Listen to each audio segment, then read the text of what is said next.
आज आपने आवाज़ उठानी शुरू की या शुरू से उठाते आ रहे हैं या आपका ये एक दिली मोटिव है कि कश्मीरी पंडितों के जो ऊपर जो जुल्म हुए हैं उनका इंसाफ उन्हें मिले या पुनर्वास? जैनवन तरीके से किसी मुद्दे को उठाना महत्वपूर्ण है। महत्वपूर्ण ये है कि हमारी जो 26 जून को जो प्रोग्राम है रविवार का, वो कश्मीरी पंडितों के हित में इसलिए है कि हम ये मांग कर रहे हैं कि कश्मीरी पंडितों को AK-47 दे सरकार। और अकेले कश्मीरी पंडित नहीं मर रहे हैं वहाँ पे जो अभी टीचर जो मारी गई थी वो दलित थी। फौज में हमारे लोग हैं वहाँ पे, तो हर बिरादरी के, हर धर्म के, हिंदू मुस्लिम सिख ईसाई सारे हैं। फौज में जो लोग हैं, पुलिस में जो लोग हैं, तो वो भी तो मारे जा रहे हैं। वे 2 दिन रहा मैं वहाँ पे, तो उन 2 दिन में मैंने जो महसूस किया वहाँ पे, फौज के लोगों से भी मिला। तो मैंने फेसबुक लाइव किया था वहाँ से 1 घंटा। तो उसके बाद हमारे को टारगेट कर लिया गया। मैं आपको ये बता रहा हूँ, वो हमारे को फोर्स के लोगों ने ही सेफ गार्ड देके रास्ता निकाला। ये ट्वीट और फेसबुक इस पे या भाषण देने से नहीं होगा। वहाँ पे जाओ, AK-47 कोई लेके आएगा, उसके सामने हाथ जोड़ के तो आप कुछ कर नहीं सकते हैं। तो आपको AK-47 ही चाहिए उसका मुकाबला करने के लिए। तो हम सरकार से यही डिमांड कर रहे हैं। ਸਤਿ ਸ਼੍ਰੀ ਅਕਾਲ, ਹਮਦਰਦ ਟੀਵੀ ਦੇਖ ਰਹੇ ਸਾਰੇ ਦਰਸ਼ਕਾਂ ਦਾ ਸਵਾਗਤ ਹੈ। ਮੈਂ ਸ਼ੇਖਰ ਰਾਏ। ਇੱਕ ਦੇਸ਼ ਜਿਹੜਾ ਹੈਗਾ ਉਹ ਸਟੇਟਾਂ ਦੇ ਸੁਮੇਲ ਦੇ ਨਾਲ ਬਣਦਾ ਹੈ, ਪਰ ਸਟੇਟਸ ਦੇ ਵਿੱਚ ਕਦੀ ਇੱਦਾਂ ਦੀਆਂ ਗੱਲਾਂ ਹੋ ਜਾਂਦੀਆਂ ਨੇ ਕਿ ਜਦੋਂ ਅਸੀਂ ਬਾਰ-ਬਾਰ ਇਹ ਗੱਲ ਸੁਣਨ ਨੂੰ ਮਿਲਦੀ ਹੈ ਕਿ ਇੱਕ ਸਟੇਟ ਨੂੰ ਵੱਖਰੇ ਤੌਰ ਦੇ ਉੱਤੇ ਡੀਲ ਕੀਤਾ ਜਾ ਰਿਹਾ ਹੈ, ਟਰੀਟ ਕੀਤਾ ਜਾ ਰਿਹਾ ਹੈ। ਉਹਨਾਂ ਦੇ ਜਿਹੜੇ ਉੱਥੇ ਦੇ ਬਾਸ਼ਿੰਦੇ ਨੇ ਉਹਨਾਂ ਨੂੰ ਕੁਝ ਵੱਖਰੇ ਕਿਸਮ ਦੇ ਨਾਲ, ਚਾਹੇ ਉਹ ਚੰਗਾ ਹੋਵੇ ਚਾਹੇ ਉਹ ਮਾੜਾ ਹੋਵੇ, ਵੱਖਰੇ ਕਿਸਮ ਦੇ ਨਾਲ ਤੋਲ ਮੋਲ ਕੇ ਦੇਖਿਆ ਜਾ ਰਿਹਾ ਹੈ। ਇੱਦਾਂ ਦਾ ਇੱਕ ਮੁੱਦਾ ਜਿਹੜਾ ਸਾਲਾਂ ਤੋਂ ਚੱਲਦਾ ਆ ਰਿਹਾ ਹੈ ਇੰਡੀਆ ਦੇ ਵਿੱਚ, ਭਾਰਤ ਦੇ ਵਿੱਚ, ਉਹ ਹੈਗਾ ਕਸ਼ਮੀਰੀ ਪੰਡਤਾਂ ਦਾ, ਜਿਸ ਦੇ ਉੱਤੇ ਹਾਲ ਹੀ ਦੇ ਵਿੱਚ ਇੱਕ ਫਿਲਮ ਵੀ ਬਣੀ ਸੀ ਦ ਕਸ਼ਮੀਰੀ ਫਾਈਲਸ। ਪਰ ਉਸ ਤੋਂ ਬਾਅਦ ਵੀ ਕਈ ਤਰ੍ਹਾਂ ਦੇ ਵਿਵਾਦ ਉਸ ਫਿਲਮ ਨੂੰ ਲੈ ਕੇ ਵੀ ਹੋਏ। ਕਈ ਵਾਰ ਇਹ ਵੀ ਕਿਹਾ ਗਿਆ ਕਿ ਪੋਲੀਟੀਕਲ ਪਾਰਟੀਆਂ ਸਪੋਰਟ ਕਰ ਰਹੀਆਂ ਨੇ, ਔਰ ਕੁਝ ਪੋਲੀਟੀਕਲ ਪਾਰਟੀਆਂ ਵੱਲੋਂ ਇਹ ਵੀ ਸਵਾਲ ਖੜਾ ਕੀਤਾ ਗਿਆ ਕਿ ਇੱਕ ਫਿਲਮ ਨੂੰ ਹੀ ਸਪੋਰਟ ਕਿਉਂ, ਕਸ਼ਮੀਰੀ ਪੰਡਤਾਂ ਨੂੰ ਸਪੋਰਟ ਕਿਉਂ ਨਹੀਂ। ਸੋ ਕਸ਼ਮੀਰੀ ਪੰਡਤਾਂ ਨੂੰ ਰਿਐਲਿਟੀ ਦੇ ਵਿੱਚ, ਔਨ ਗਰਾਊਂਡ ਰਿਐਲਿਟੀ ਜੋ ਸਪੋਰਟ ਕਰਨ ਦੇ ਲਈ ਕੁਝ ਲੋਕ ਸਾਹਮਣੇ ਆ ਰਹੇ ਨੇ, ਉਹਨਾਂ ਦੇ ਵਿੱਚੋਂ ਇੱਕ ਸਾਡੇ ਨਾਲ ਮੌਜੂਦ ਨੇ। ਉਹਨਾਂ ਦਾ ਸਵਾਗਤ ਕਰਦੇ हैं। नवीन जय हिंद जी ਸਾਡੇ ਨਾਲ ਨੇ, बहुत बहुत स्वागत है। धन्यवाद जी। धन्यवाद। सो आपने जो ये बीड़ा उठाया, 26 जून को जंतर मंतर पे आप एक धरना देने जा रहे हैं और एक आवाज़ उठाने जा रहे हैं कश्मीरी पंडितों के लिए। सो पहले तो सबसे पहले सवाल ये बनता है कि आज आपने आवाज़ उठानी शुरू की या शुरू से उठाते आ रहे हैं, या आपका ये एक दिली मोटिव है कि कश्मीरी पंडितों के जो ऊपर जो जुल्म हुए हैं उनका इंसाफ उन्हें मिले या पुनर्वास? नहीं, देखिए, मेन चीज़ तो यही है कि ये मुद्दे तो पहले भी उठ रहे हैं, सब लोग भी उठा रहे हैं जी, लेकिन जैनवन तरीके से किसी मुद्दे को उठाना महत्वपूर्ण है। महत्वपूर्ण ये है कि हमारी जो 26 जून को जो प्रोग्राम है रविवार का, वो कश्मीरी पंडितों के हित में इसलिए है कि हम ये मांग कर रहे हैं कि कश्मीरी पंडितों को AK-47 दे सरकार। और अकेले कश्मीरी पंडित नहीं मर रहे हैं वहाँ पे जो अभी टीचर जो मारी गई थी वो दलित थी। एक जो राजस्थान का लड़का मैनेजर मारा गया वो OBC था। और जो फौज में हमारे लोग हैं वहाँ पे, तो हर बिरादरी के, हर धर्म के, हिंदू मुस्लिम सिख ईसाई सारे हैं। फौज में जो लोग हैं, पुलिस में जो लोग हैं, तो वो भी तो मारे जा रहे हैं। तो हम ये सरकार को ये कह रहे हैं कि सरकार इस चीज़ का समाधान निकाले। जिस तरह की वहाँ की स्थिति है, मैं खुद रह के आया हूँ एक दिन लाल चौक पे, 2 दिन रहा मैं वहाँ पे। तो उन 2 दिन में मैंने जो महसूस किया वहाँ पे, फौज के लोगों से भी मिला, कश्मीरी पंडितों से भी, दूसरे सब हर तरह के लोगों से मैं मिला। तो मैंने फेसबुक लाइव किया था वहाँ से 1 घंटा। तो उसके बाद हमारे को टारगेट कर लिया गया। मैं आपको ये बता रहा हूँ, वो हमारे को फोर्स के लोगों ने ही सेफ गार्ड दे के रास्ता निकाला। तो मेरा कहने का मतलब ये है कि जो ये पॉलिटिक्स करते हैं लोग, और जो पॉलिटिकली लोग बयानबाजी, भाषणबाजी ट्विटर पे, फेसबुक पे करते हैं, मैं इनके लिए मैंने ये रखा है ऑफर कि 1 लाख रुपए इनाम दूंगा मैं। कोई भी MLA, MP, मंत्री, मुख्यमंत्री, किसी भी पार्टी का हो, क्रॉस पार्टी लाइन कोई इसमें, वहाँ पे लाल चौक पे एक दिन फौजियों के साथ रात गुजारे और एक दिन जो कश्मीरी हिंदू हैं उनके साथ गुजारे। तो उनके लिए 1 लाख रुपए का इनाम होगा। लाल चौक से 1 घंटा लाइव करें, तो इससे माहौल बनेगा ना कि वहाँ जाएंगे, फौज के लोगों का हौसला बढ़ेगा, कश्मीरी हिंदुओं का हौसला बढ़ेगा। अब यहाँ बैठ के, इतनी दूर बैठ के तो कोई फ़ायदा है नहीं। अगर वो ये ट्वीट और फेसबुक इस पे या भाषण देने से नहीं होगा। वहाँ पे जाओ, अपनी सुरक्षा लेके जाओ। मैं तो जाके आया हूँ, मैं तो बिना सुरक्षा के गया था। तो लेकिन मैंने जो वहाँ की हालात देखी, सिस्टम देखा, उसके बारे में बता रहा हूँ मैं। अब भाई साहब ऐसे ये मतलब डोंडरेबाजी करने का तो कोई फ़ायदा है नहीं। मैं ये कह रहा हूँ कि हर MLA, मंत्री, मुख्यमंत्री, उनको पूरे मंत्रिमंडल को जाना चाहिए साल में 1 बार। कुल्लू मनाली जाते हैं, शिमला मंसूरी जाते हैं लोग, तो मौसम वहाँ पे भी ठीक है। तो 2 दिन वहाँ, मैं ज़्यादा तो नहीं कहता ना, वो होता नहीं है जैसे वो डायलॉग टाइप की गुजारो कुछ रात गुजारो गुजरात में, तो 2 रात गुजारो लाल चौक पे, कोई प्रॉब्लम नहीं है। रहने खाने का जवाब जहाज का जो भी खर्चा होगा वहाँ होटल का लाल चौक पे ही मैं करवाऊंगा अरेंजमेंट। अच्छा नवीन जी, जो मौजूदा सरकार है, बीजेपी सरकार सेंटर में है, वो काफ़ी हद तक अपने आप को इस तरह से जाहिर करती है कि वो लोग कश्मीरी पंडितों का दर्द समझते भी हैं और उसको सपोर्ट भी करते हैं। नहीं नहीं, देखिए, दर्द तो सारा देश समझता है। स्पोर्ट की बात है, स्पोर्ट ये फिल्मों से स्पोर्ट थोड़ी होती है। फिल्म दिखा दी, अच्छी बात है, ठीक है, हम मन अब फिल्म तो दिखा दी, अब 47 दे दो। अरे पाकिस्तान से कोई आता है कि 47 लेके आतंकवादी आता है और फिर वो एक निर्दोष और निहत्थे आदमी पर हमला करके उसको मार के चला जाता है, तो पहली बात तो वह कौन सी बहादुरी है, कौन सा धर्म कहता है, हमें तो पता नहीं इस बात का। अब जब वो आ जाता है तो हम तो यही कह रहे हैं, अब AK-47 कोई लेके आएगा उसके सामने हाथ जोड़ के तो आप कुछ कर नहीं सकते हैं, तो आपको AK-47 ही चाहिए उसका मुकाबला करने के लिए। तो हम सरकार से यही डिमांड कर रहे हैं कि जब तक ये समाधान नहीं होगा, जब तक नई बात बनेगी। और दूसरा, लोगों को हम ये कह रहे हैं कि भाई जो नेता लोग हैं, आप ऐसे ऐसे घूमने जाओगे, कोई कुछ नहीं करता, पता ही नहीं चलेगा आपको समस्या हो। लेकिन वो जो नेता लोग हैं, MLA MP हैं, मंत्री मुख्यमंत्री हैं, वो जाए ना, 2 दिन कोई ज़्यादा थोड़ी है भाई साहब। जी। अरे 1 लाख रुपए नाम रहा, और बताओ इतनी महंगाई अच्छा है। नवीन जी, ऐसा नहीं लगता कि अगर आम लोगों के हाथ में हथियार आएगा भी तो उसका गलत इस्तेमाल भी हो सकता है? कुछ लोग बड़ा, हमने ऐसी चीज़ें भी सुनी हैं कि बहरूपिये भी बन जाते हैं, कुछ ऐसी चीज़ें भी हो जाती हैं, मैं बताता तो क्या होगा उसका? वो कहा जाता ना, हिंसो परमो धर्म, अहिंसा परमो धर्म है, लेकिन धर्म के लिए हिंसा उससे भी बड़ा धर्म है। मैं आपको बताऊं, किसी को मारने के लिए नहीं, बचाने के लिए हथियार उठाने में कोई समस्या नहीं होती है। और मैं आपको जानकारी के लिए मैं ये बता देता हूँ, अब जब वहाँ से वो, अब कौन सा वहाँ पे मतलब वो हो रहा है कि वहाँ पे शांति पाठ हो रहा है, वो मार तो रहे हैं ना लोगों को, क्या स्थिति खराब होगी बताओ। अरे अब कोई मारेगा किसी को तो उसको तो उठना पड़ेगा ना।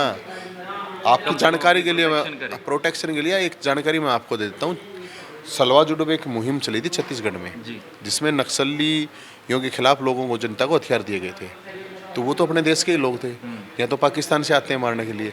तो जब अपने ही देश को, अपने ही देश के लोगों से लड़ने के लिए आप हथियार दे सकते हो, तो दूसरे देश के लड़ने के लिए दूसरे देश के लोगों से क्यों नहीं दे सकते? वो जो होगा होगा यार, उसमें क्या होना है बताओ। अब कौन सा वहाँ ठीक है? स्थिति खराब है। और मेरा ये मानना है कि सरकार को इस बारे में मानना चाहिए, और हम वहाँ पे उस दिन हज़ारों लोग इस चीज़ की डिमांड करेंगे सरकार से कि ये चीज़ सरकार करे। उनको हम ये कहें, दिखाना चाहेंगे कि देश वहाँ उन लोगों के साथ है। मैं आपको बताऊं कि सिर्फ 5,000 ही वहाँ पे कश्मीरी पंडित कह लो, कश्मीरी हिंदू कह लो, बचे हुए हैं। अगर ऐसे ही रहे तो पलायन हो जाएगा, 2-4-6 महीने में सब खत्म हो जाएगा। अच्छा, ऐसी कुछ मांग हमने पंजाब में भी उठते देखी थी, जिस टाइम पे श्री अकाल तख्त साहिब के जत्थेदार साहब जो हैं वो ये बोलते हैं, नौजवानों के लिए ये मैसेज देते हैं कि जो सिख नौजवान हैं पंजाब के, उनको अब लीगल हथियार अपने पास रखना चाहिए, वेपन रखना चाहिए, क्योंकि हालात कुछ इस तरह के बने हैं। और इसके ऊपर हम आगे देखते हैं कि एक इंटरव्यू देता है सिद्धू मूसेवाला भी, और उसमें वो ये बात बोलता है कि बॉर्डर स्टेट है, अगर बॉर्डर से वहाँ से कोई आ जाता है तो बहुत से ऐसे मौके आते हैं जब आम लोगों को भी लड़ना पड़ता है। सो उनके पास उनकी प्रोटेक्शन के लिए होना चाहिए। और उसके बाद हम ये भी देखते हैं कि उस इंटरव्यू के बाद सिद्धू मूसेवाले का कत्ल हो जाता है पंजाब में, जो वारदात सब जगह पे सुनी आपने। सो माहौल जो है वो पंजाब स्टेट में भी कुछ इस तरह का बार बार बोला जाता है कि ठीक नहीं चल रहा है, ठीक नहीं चल रहा है। और कश्मीर में भी वो लगातार चीज़ है, वो भी बॉर्डर स्टेट है, ये भी बॉर्डर स्टेट है। सो ये लगातार अभी इतने सालों से भी ये चीज़ें चलती आ रही हैं, ये थमने का नाम लेती। तो आप इन चीज़ों को भी कनेक्ट करके कैसे देखते हो? जैसे कि आप कह रहे हैं कि वहाँ पे भी आम लोगों के पास होना चाहिए हथियार, इधर से श्री अकाल तख्त साहिब के जत्थेदार भी बोलते हैं कि आम लोगों के पास, सिख लोगों के जो लड़के हैं, नौजवान हैं, उनके पास हथियार होना चाहिए। तो कैसे देखते हैं? देखिए, मेरे हिसाब से, मैं जहाँ तक आपको बताऊँ ये बात है कि जो कश्मीर की जो हालात है वो एक अलग हालात है। पहली बात तो वहाँ जिस तरह से पंजाब से अलग स्थिति है, वो पंजाब की वो स्थिति नहीं है। वहाँ पे जो स्थिति है टारगेट किलिंग है, पंजाब की स्थिति का टारगेट किलिंग नहीं है।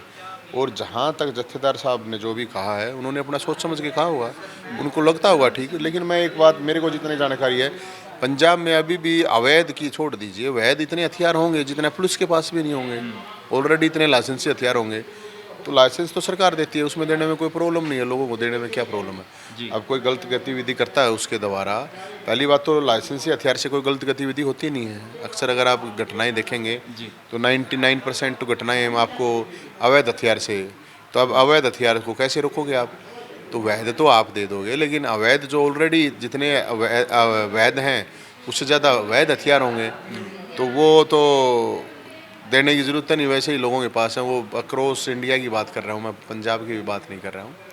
और हथियार देने में सरकार जब कोई पॉलिसी बनाती है तो उसमें कोई समस्या नहीं होनी चाहिए, मुझे नहीं लगता तो है। जैसे आप बोल रहे हैं कश्मीरी पंडितों को प्रोटेक्शन के नहीं, लिए मैं दे। वही कह रहा हूँ ना, तो प्रोटेक्शन के लिए अगर सरकार को लगता है किसी की जान को खतरा है या कोई भी इस तरह के लोग हैं, तो उनको हथियार देने में कोई प्रॉब्लम सरकार को नहीं होनी चाहिए। क्या प्रॉब्लम है भाई? वो तो लाइसेंस देते हैं, जिस तरह लाइसेंस है, लाइसेंस से ही हथियार मिलता है। अब कोई अब अवैध हथियार है तो उसकी तो प्रॉब्लम हो सकती है, लेकिन वैध हथियार की तो प्रॉब्लम नहीं होनी चाहिए। और लोगों को परीक्षण लेने की बात है या जहाँ तक भी है, तो बॉर्डर स्टेट में उसमें मेरे को नहीं लगता कोई प्रॉब्लम है, दे देने चाहिए, कोई इशू नहीं है। जी ये तो वेरीफाई करके सरकार का काम है, जी अब दे सकती है। वो दे सकती है। अच्छा, अगर मैं वैसे तो हम कश्मीर की बात कर रहे हैं, जैसे आपने पंजाब के बोला कि हालात अलग हैं, लेकिन बॉर्डर स्टेट है, लगातार इसको बोला जाता है कि खतरे में है, और अभी के सिनेरियो को भी आप देख रहे हैं। सो नई सरकार बनी है आम आदमी पार्टी की, वो भी घिरी हुई है। क्योंकि आप इस चीज़ की कुछ सिमिलरली बात कर रहे थे, इसलिए आपसे मैं पूछ रहा हूँ। सो क्या समझते हैं आप, पड़ोसी स्टेट से हैं, सो क्या समझते हैं पंजाब के? देखिए, मैं तो ये कहना चाहूँगा कि ये मुझे लगता है कि सबसे बड़ा किसी भी चीज़ का कारण होता है बेरोज़गारी। अगर बेरोज़गारी है तो आप नशे की तरफ जाते हो, नशा है तो फिर क्राइम, क्राइम के बाद तो फिर कानून व्यवस्था पे होता ही है इशू। जब नौजवानों को, एनर्जेटिक जो नौजवान होते हैं, उनको रोज़गार नहीं मिलेगा तो वो गलत रास्ता पकड़ेंगे। और ये अकेले सरकार की बात नहीं है, सरकार और समाज मिलके ही कोई चीज़ों का समाधान कर सकता है। चीज़ें एकदम ख़राब नहीं होती हैं, धीरे धीरे चीज़ें ख़राब होती हैं। और उनको सुधारने के लिए भी अभी एकदम तो कोई रजनीकांत की फिल्म तो चल नहीं रही है कि आप एकदम सब कुछ ठीक चीज़ें हो जाएंगी। लेकिन मेरा ये मानना है कि जो नौजवान जो एनर्जी है वो बहुत ही, आप उसको कहो, बहुत ही पॉजिटिव कर सकती है काम, प्रदेश के लिए, देश के लिए, समाज के लिए बहुत नेगेटिव कर सकती है। तो इसको लेके खुद नौजवानों को भी सोचना चाहिए, और समाज को और सरकार को। ये चीज़ें अकेले सरकार की बस की बातें नहीं होती हैं। जी हाँ, सरकार उसमें कोऑपरेट करे, समाज कोऑपरेट करे। तो मेरा तो ये मानना है कि ये जो आपसी लड़ाई झगड़े, मरना मारना, इससे तो समाज का, ना देश का, ना प्रदेश का किसी का भला नहीं होने वाला। और ये लड़ाई कभी रुकने वाली नहीं होती है। आप अगर इतिहास देखोगे तो इतिहास यही है कि आप कितने भी बड़े बड़े चाहे इस तरह के ग्रुप हो गए हों, किसी तरह से, चाहे धार्मिक हों वो, चाहे वो सांगठनिक वैसे हों, किसी भी तरह की चीज़ें हों, मेरे ख्याल में किसी का आज तक भला नहीं हुआ है, उससे नुकसान हुआ है। और नौजवानों का जाना, कोई किसी को मारता है वो भी दुर्भाग्यपूर्ण है, कोई मारता है तो वो भी तो मरता है, वो कौन सा बचता है, वो जेल में अपनी ज़िंदगी गुजारता है। तो मेरी तो सारे नौजवानों से ही ये अपील है कि इस क्राइम और नशा, दो चीज़ें ऐसी हैं कि आपको इससे जितना दूर रहोगे उतना ठीक है, वरना ये तो बर्बाद कर देगा देश को भी, प्रदेश को भी, और नौजवानों को भी, और उनके परिवारों को। सबसे बड़ी समस्या आप देखिए ना, परिवार कि जो उनका परिवार है, जिसका मर जाता है, उसके माँ बाप, यार दोस्त, रिश्ते, भाई, फिर वो बदले के लिए चलते हैं, फिर वो दूसरे। तो ये चीज़ों को लेके जिंदगियां चली जाती सब बहुत जाती हैं। और धार्मिक लोगों को, सामाजिक लोगों को, सरकार के लोगों को, सबको मिल के प्रयास करना चाहिए कि भाई इस तरह की चीज़ें ना हों, उनको किसी भी तरीके से गलत रास्ते से उनको साइड में किया जाए कि वो अच्छी चीज़ें करें। सेंट्रल गवर्नमेंट की तरफ से लगातार ये दावे किए जाते हैं कि उन्होंने जिस टाइम पे मोदी साहब का पहला कार्यकाल था, तो उन्होंने कश्मीर में माहौल ठीक करने के लिए बीड़ा उठाया था। ऐसी बहुत सारी आपने देखी होंगी नोटिफिकेशंस जो जारी की हैं, है ना, लोगों के तक बात पहुंचाएगी। लेकिन हालात अभी आप बोल रहे कि अभी भी वैसे ही हैं, अगर कोई जाके देखे तो उसको ज़्यादा पता लगेंगे। तो देखिए, आप जी जी चाहोगे ना आप, तो पता चलेगा। तो पता चलेगा। और जाके आप पूछोगे, अब जाके आप गूंगे बहरे बन के आगे जाओगे तो उसमें तो कोई पता चलेगा नहीं। जी। और उसके बाद अगर मैं बाकी की स्टेट्स में भी बात करूं तब भी यही बात होती है। तो क्या इसको हम सीधे तौर पे ये नहीं कहेंगे कि देश का लॉ एंड ऑर्डर जो है वो उसकी व्यवस्था ही बिगड़ी हुई है? नहीं, देखिए, अगर आप देखते हैं लॉ एंड ऑर्डर की, तो मैं आप देखोगे कि किसी न किसी चीज़ के दो तीन कारण मिलेंगे, मुझे तो जो लगता है। एक तो पर्सनल कारण हो सकता है। अब पर्सनल कारण को सरकार नहीं रोक सकती, उसके लिए बहुत इतना आसान नहीं होता है। किसी के भी दिल सरकार में कोई रंजिश आ कभी गई, आपको, कभी आप कोई परिवार में अगर कोई कुछ कर देता है, उसमें सरकार क्या करेगी? लेकिन ऑर्गेनाइज्ड जो चीज़ होती है, सरकार उसको रोक सकती है। और पूरे देश में एक ऑर्गेनाइज्ड सिस्टम, हर तरह का, नशे का, गैंगवार का, या कोई भी दो नंबर के काम हैं, उनका एक ऑर्गेनाइज्ड सिस्टम हो गया है। उसको सरकार ख़त्म कर सकती है, लेकिन उसमें सबका हिस्सा होता है, सबका अपना सिस्टम होता है। ये तो कहने की बातें होती हैं कि मेरा नहीं है, मेरा नहीं है, सबका हिस्सा होता है और उसी हिसाब से सिस्टम चलता है। तो ये देश के सामने एक बहुत बड़ा संकट है और जो बेरोज़गारी है उसकी वजह सबसे बड़ी वो, क्योंकि आपको जब आप बेरोज़गार, आपको 50 लड़के मिल जाएंगे, आपको 50-50 रोज़ के 100-100 रुपये 500 रुपये खर्च कर दोगे तो आप ले जाओ, तो बेचारा बेरोज़गार क्या करेगा बताओ। नवीन जी, आप AK-47 की डिमांड कर रहे हैं ताकि लोग अपने आप को, कश्मीरी पंडित अपने आप को प्रोटेक्ट कर सकें। यहाँ पे जिस टाइम पे सिद्धू मूसेवाले का कत्ल होता है, बात यह आती है कि असॉल्ट यूज़ हुई है AN-94 जो कि रशियन है, जो हमारे देश को वैसे भी नहीं कभी मिली और किसी और देश को भी नहीं उन्होंने दी।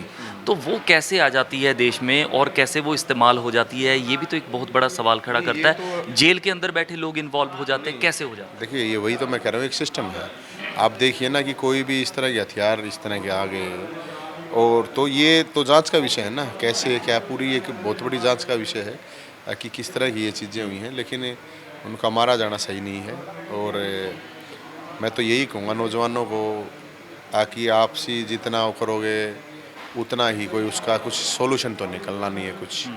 अपना सबका अपना एक ईगो कह लो, सेटिस्फेक्शन कह लो या कुछ भी कह लो, समाज के लिए, प्रदेश के लिए। और मुझे इस चीज़ का दुख होता है कि मतलब जो है ना, पढ़े लिखे नौजवान, एनर्जेटिक नौजवान जिनके अंदर इतनी ऊर्जा है, उनकी ऊर्जा सही दिशा की बजाय गलत दिशा में लग रही है, वो सबका नुकसान है, उसमें भला किसी का नहीं। आखिरी सवाल है मेरा आपसे, 26 तारीख को जब आप अपनी मांग लेकर जा रहे हैं, सो अगर वहाँ पे आपकी मांग के ऊपर वो रिएक्शन नहीं आता या वो पॉजिटिव रिस्पांस नहीं आता जो आप एक्सपेक्ट कर रहे हैं, तो क्या आगे की प्लानिंग? वो 26 के बाद ही फिर वहीं पे डिसाइड करेंगे।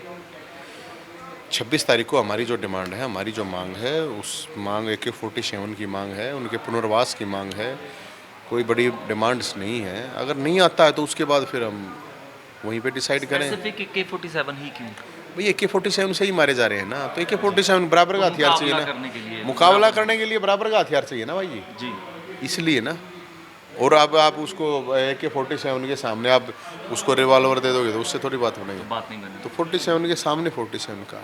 जी, बहुत बहुत धन्यवाद हमसे बात करने के लिए।